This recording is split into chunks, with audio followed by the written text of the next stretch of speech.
الحمد لله نحمده ونستعينه ونستغفره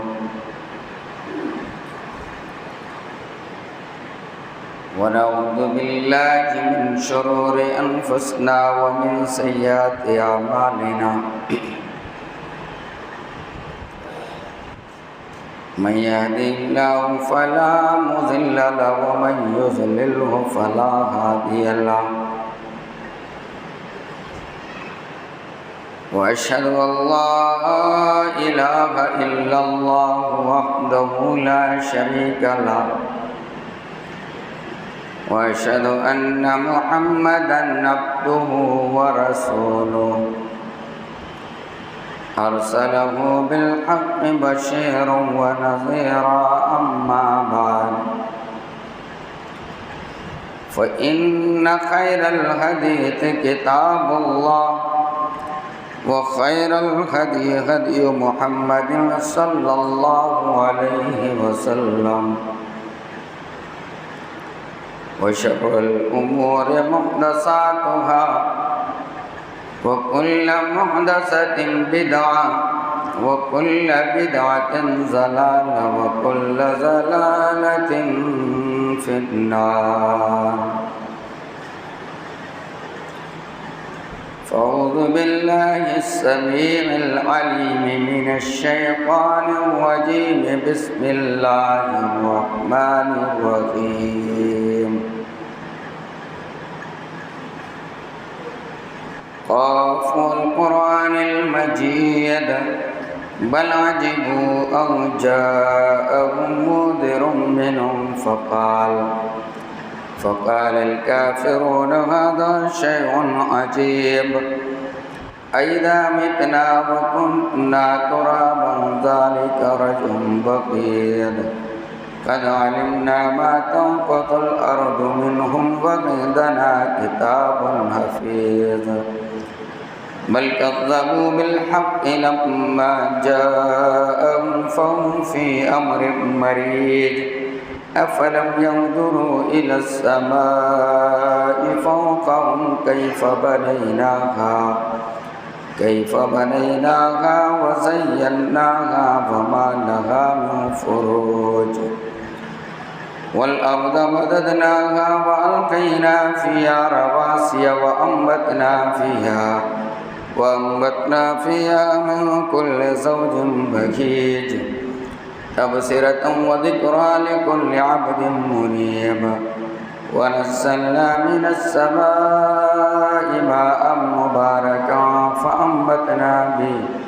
فأنبتنا به جنات وحب الحصيد والنخل باسقات لها طلع نضيد رزقا للعباد وأحيينا به بلدة ميتا كذلك الخروج كذبت قبلهم قوم نوح وأصحاب الرس وثمود وعاد وفرعون وإخوان لوط وأصحاب الأيكة وقوم تبع كل كذب الرسل فحق وعيد أفأمنا بالخلق الأول بل هم في لبس من خلق جديد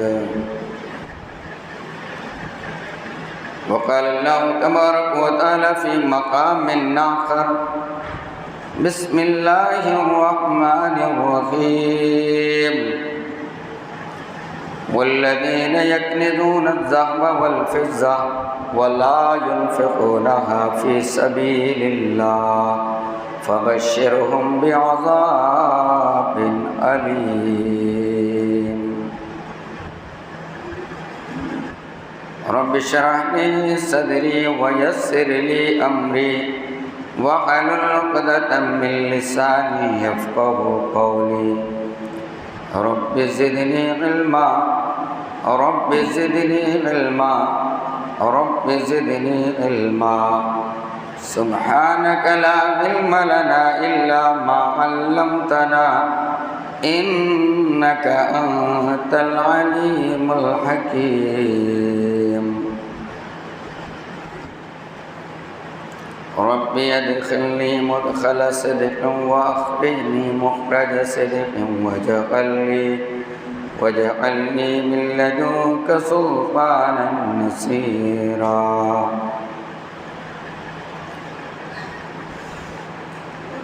برادران اسلام،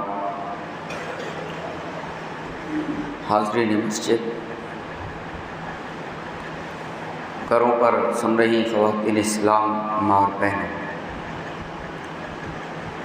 آئیے اس اللہ رب ذوالجلال کی حمد، اس کی بڑائی بیان کریں جو اللہ ساری دنیا کو وجود بخشنے والا ہے، اور وہی ہمارا روزی رساں، ہماری تمام ضروریات کا بندوبست کرنے والا ہے، اور جس اللہ نے ہمیں مسلمان بنایا اور نبی اکرم جناب محمد رسول اللہ صلی اللہ علیہ وسلم کا امتی ہونے کا شرف بخشا۔ اللہ رب العالمین کی مختصر سی حمد و ثنا کے بعد درود و سلام نازل ہو اللہ کے تمام پیغمبروں پر،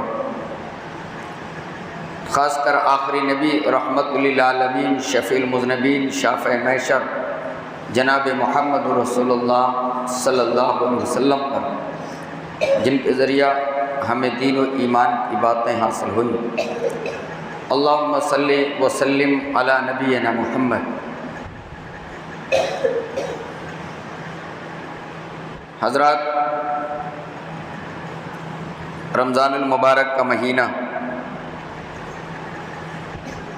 چل رہا ہے، جس کے اندر ایک مسلمان چاہتا ہے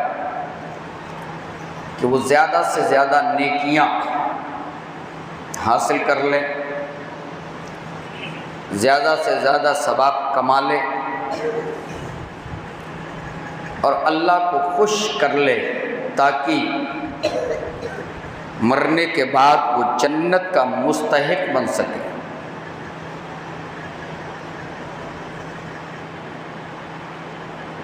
اس میں بھی مسلمانوں کی دو کیٹیگری یا دو طریقے کی سوچ اور خیال موجود ہے۔ جو